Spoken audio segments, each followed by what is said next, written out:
మహాదేవప్ప ఇవాళ తెల్లవారుజామునే ఆత్మహత్య చేసుకునే వార్త విన్న తర్వాత ఇక్కడ నేను రావడం జరిగింది. పొద్దున చాలామంది స్థానికులతో నేను మాట్లాడాను, కార్యకర్తలతో మాట్లాడాను. వాడు కుటుంబ సభ్యుల దగ్గర పోయి అసలు ఏమైంది కనుక్కోమని కూడా చెప్పడం జరిగింది. ఇక్కడ స్థానిక నాయకులు నాకు వారి వీడియో కూడా పంపించారు. వారి చనిపోయినటువంటి ఒక భార్య ఆమె స్పష్టంగా చెప్పింది, ఎలక్షన్స్ ఉండగా నేను ధీమాతో గెలుస్తున్నాను, ఆ గెలుపు తప్పకుండా నేను గెలిచి ఈ యొక్క వార్డుకు పనిచేస్తాను, సేవ చేస్తానని చెప్పి నాకు వేధింపులు జరుగుతున్నాయి, భయపెట్టిస్తున్నారు, బెదిరిస్తున్నారు.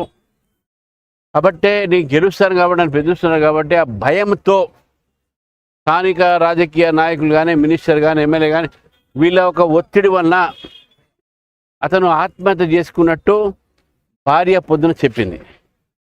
మరి భార్య పొద్దున చెప్పినటువంటి ఒక వార్త ఈరోజు అన్ని టీవీ ఛానళ్ళు కూడా వచ్చినాయి.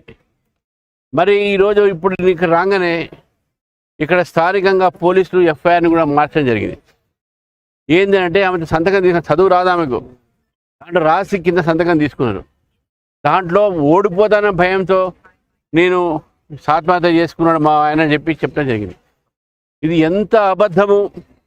ఎంత సీఎం జిల్లా అయినా, ఎంత మంత్రి జిల్లా అయినా ఇటువంటి ఒక తప్పుడు పని చేయడానికి ప్రభుత్వానికి నాయకులు సిగ్గు ఉండాలి. రేవంత్ ప్రభుత్వమా రాబందర్ ప్రభుత్వాన్ని ఒకసారి మనం ఆలోచిస్తాం. ఇది ఆత్మహత్య కాదు, ఇది హత్యగానే మేము భావిస్తాం. పోలీసులు కూడా చెప్తా ఉన్నాను నేను, మీరు నా చట్టపరంగా మీరు పోకపోతే తీవ్రమైనటువంటి పరిణామాలను మీరు ఎదుర్కోవాల్సి వస్తుంది. మీరు కార్యకర్తలు గారు, మీరు గవర్నమెంట్ జాబ్స్, గవర్నమెంట్ ఉద్యోగస్తులు, మీరు ప్రజలకు అందరి రకాలుగా మీరు సహకారం చేయాలి. ఒక పార్టీ కోసం మీరు పోలీసులు ఉద్యోగం లేరు. ఏ విధంగా మీరు మారుస్తారండి ఎఫ్ఐఆర్ ఒక వర్షాన్ని? ముఖ్యమంత్రి చెప్పని మారుస్తారా? మన మంత్రి చెప్పని మారుస్తారా? ప్రజలు ఏం కావాలి ఈ యొక్క జిల్లాలో? తప్పుడు ఎఫ్ఐఆర్ ఎట్లా రాస్తారు? ఒక చోటనో ముఖ్యమంత్రి గారి తమ్ముడే అన్ననో వచ్చి పార్టీ మార్పిస్తారు మా వాళ్ళని. అక్కడ కూడా ఎస్సీ లంబాడ, ఇక్కడ ఎస్సీఏ. అంటే ఎస్టీల మీద మీ వ్యతిరేకత ఉందా తెలుసు. ద్రౌపది ముర్ము మీద మీరు ఏమేమి మాట్లాడుతున్నారు, కానీ ఈ రకంగా ప్రాణాలు తీసేటటువంటి ఒక వ్యతిరేకత ఎస్టీల మీద ఉందంటే ఏం చెప్పాలి? నేను డిమాండ్ చేస్తా ఉన్నాను, వెంటనే ఎఫ్ఐఆర్ మార్చాలి. ఇది ఎన్నికల సంబంధం కాదు, ఇది ఒక మనిషి ప్రాణానికి సంబంధం. ఒక ఎస్టీ కుటుంబానికి సంబంధించింది, ఒక ఎస్టీ వర్గానికి సంబంధించింది. 45 సంవత్సరాలు మంచి భవిష్యత్తున ఓడిపోతే మళ్ళీ సార్ చేస్తాడు. అందుకైతే ఏముంది, దానికి వయసు ఉంది కదా, ఎందుకు చేశాడు అట్లా? ఇన్ని అబద్ధాలు సృష్టించి ఈరోజు నమ్మరాని అబద్ధాలు, ఎవరు నమ్మరు. ఇది భార్య పొద్దునే చెప్పింది మాకు, ఈయన చనిపోయింది కేవలం మన బెదిరింపులకు అని చెప్పి. అంతకుముందు కూడా బెదిరించి తీసుకుపోయి కాంగ్రెస్ షాల్ కప్పాడు ఆయన మీద. పారిపోయి వచ్చి లేదే నేను బీజేపీ ఉండే నేను బీజేపీ చేశాడు. కాబట్టి నేను డిమాండ్ చేస్తా ఉన్నాను పోలీసు వారిని, ఎస్పీ గారిని చెప్పేసి మీరు రావాలి, ఇక్కడ ఎఫ్ఐఆర్ మార్చాలి.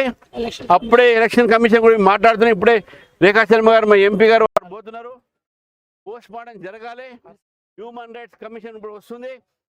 ఎవరైతే బాధ్యత కలిగినట్టుగా ఇన్స్పెక్టర్స్ ఉన్నారు ఇక్కడ, ఎస్ఐ కానీ సిఐ కానీ, ఎవరైతే దీన్ని ఎఫ్ఐఆర్ మార్చారో వారిని సస్పెండ్ చేయాల్సిన అవసరం ఉన్నది అని చెప్పి భారతీయ జనతా పార్టీ భావిస్తూ ఉంది.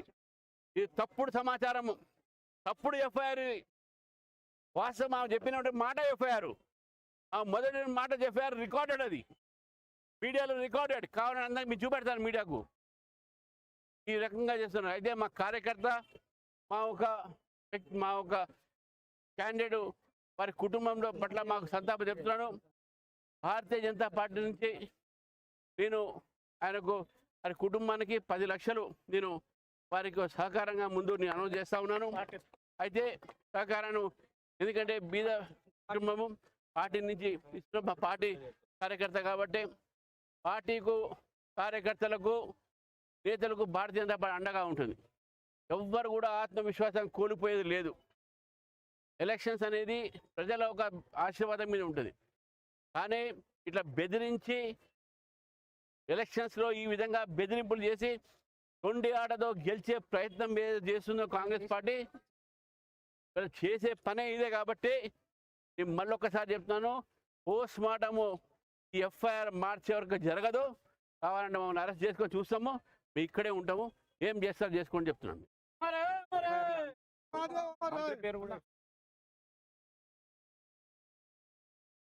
అదే అది